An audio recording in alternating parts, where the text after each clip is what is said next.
morning, PV. I'm Sienna Orlando. And I'm Chris McGrath. And welcome to the season premiere of Pvtv. A lot went on this week. Here are our top stories. Last week, the Environmental Club members gathered during Paskas period and set out along the Sapienza Garden Trail, picking up garbage in an effort to reduce the waste on campus grounds. The club performs a few campus cleanups each year and encourages the students and staff to utilize the recycling containers available at school to properly dispose of items. The Environmental Club is having a costume drive as part of our mission to reduce, reuse, and recycle. Please bring them to room 106 or room 122 by Tuesday, October 10th. With October beginning this week and fall in the air, here is our new weather segment reporter with this weekend's weather forecast. Thanks, Chris and Sienna. So for today, the weather will be sunny with a high of 69 and low of 53, while tomorrow will be cloudy with another high of 69 and low of 59. While on Sunday, it'll be sunny yet again with the high of 80 and a low of 64. Now back to you. The Guidance Department would like to remind students of a few key dates and events that are coming up. On Saturday, October 13th, the PSATs will take place at PV. Tuesday, October 16th, is ACT-SAT Info Night at 7 p.m. in the Valley Auditorium. And on Thursday, October 18th, there will be a college fair with Northern Valley at 6:30 p.m. at Northern Valley Oltapan High School. Please see your guidance counselor with any questions. Paskas Valley Chamber Choir and Bro Squad were invited to perform at the Council of Chief State School Officers and National Network of State Teachers of the Year National Convention on September 27th at 7 p.m. in Princeton. PV students performed a variety of songs dedicated to the teachers, coaches, and mentors. The audience was in awe of the level of performances and were moved by some of the inspirational songs while also bursting with laughter at the skits and some of the comic moments during the show. Since the induction of the National Teacher of the Year program in 1952, no students groups have ever performed at this event, so Paskas Valley Regional High School is the first district to be representing our state at this prestigious national event. Were you at Valley Cup on Friday? Here's Zach Moon with a recap.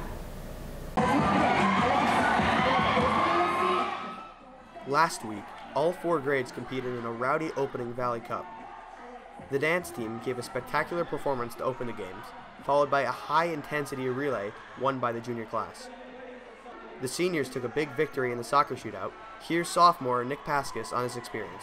Losing the soccer was pretty heartbreaking. I went there pretty confidently.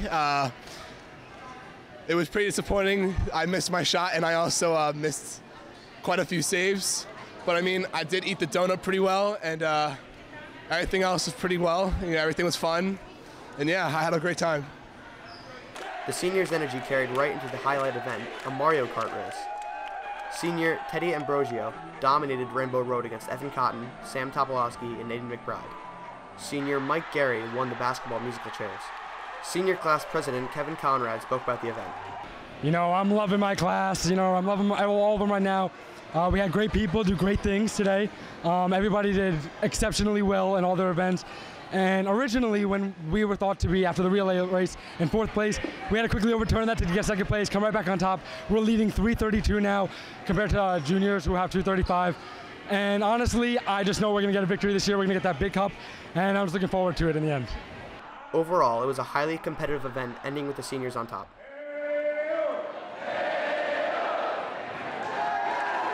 On Monday, the girls' volleyball team played Ridgefield for the first time this season. They played a hard-fought battle but came up short, losing 2-1. Throughout the game, PV's top leaders were Emma Kropp with 17 kills, Corinne Hermans with 35 assists, and Megan Viganola with 12 digs. You can catch them at their first county game on Saturday, 2:30 at Ramsey. Good luck, girls. Last Monday, PV hosted its annual Zack Latteri night. Here's PVT reporter AJ McKeever with more. Monday, the boys soccer team played Indian Hills and Zack Latteri night. The boys dominated the Braves in a masterful 5-0 win. The offense was firing from all cylinders, with 2 goals from Dallas O'Connor and 1 each from Nick Lindano and Orton Rodzinski, and a crowd-pleasing tally by Seth Weinstein. We had a chance to speak with senior goaltender Alex Sullivan and senior midfielder Nico Prospero about the team's performance and what the night meant for the team and the PV community. I think we played well as a unit. We used the time and space that they gave us and took advantage of that. Everybody, even our subs, we all had good games.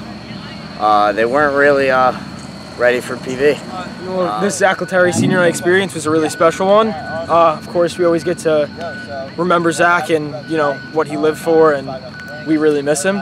If you noticed, on Monday afternoon, the school made an announcement to close Genesis during school hours. Here is Brie Oliveira with more information on the topic.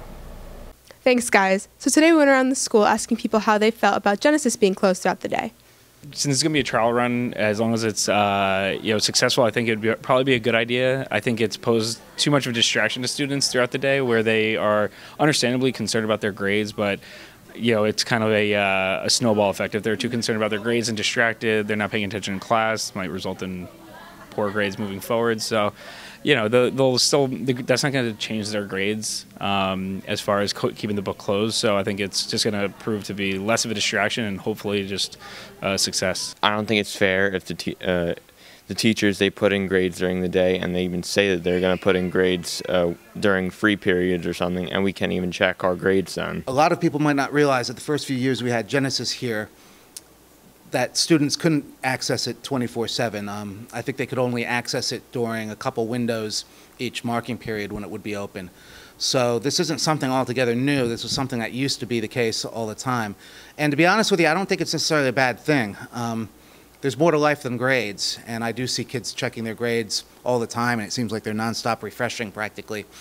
And I think we kind of need to get away from that, and I think maybe part of the responsibility of helping kids get away from that is making decisions like this where, maybe we can start to send the message that there's more to this, to school and everything, than just a grade. Well, the school's main goal is to obviously close Genesis during the day, just to get students to not really focus so much on looking at your test scores and your quiz scores, and focusing mostly on your work during your school day. I usually check Genesis sometimes during the day, but mostly overall I think it's better for everybody's mind to focus on just school.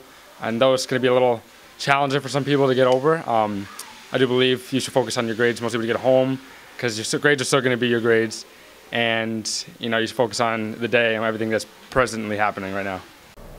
Now we turn to PV sports reporter Matt Mugno with his mid-season football report. I'm Matthew Mugno reporting from the Paskas Valley football field. PV football took a loss to the Old Tapan Golden Knights last Friday and have an equal 2-2 record.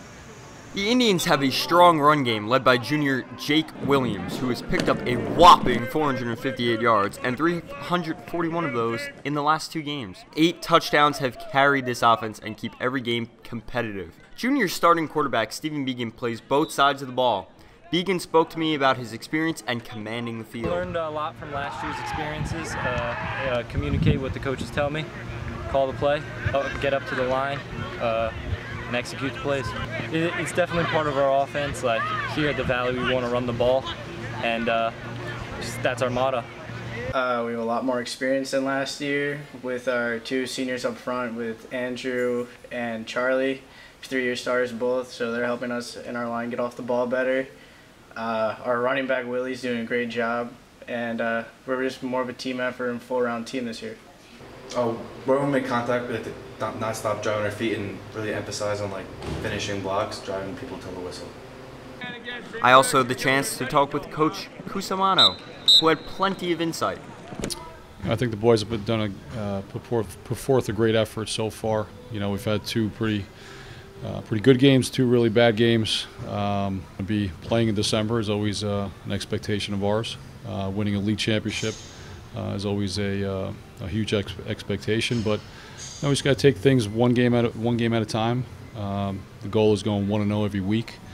We're looking forward to being back at home, back at Valley. We've been 3 weeks on the road here, so we're looking forward to get back going here at Valley. With the record at 2-2, the Indians look to move above 500 tonight against Ridgefield Park in the Valley. Just a reminder, tonight's game is a beach out, so make sure you dress accordingly. Finally, today we would like to end this week's show by extending congratulations to Paskas Valley's English teacher, Matthew Marone, for getting married on September 29th. We wish both of you nothing but the best and happy future. Chris, you did a good job today. Yeah, I get that a lot. Well, that's it for this week for Pvtv. I'm Chris McGrath. And I'm Sienna Orlando. Thanks for watching and have a great weekend.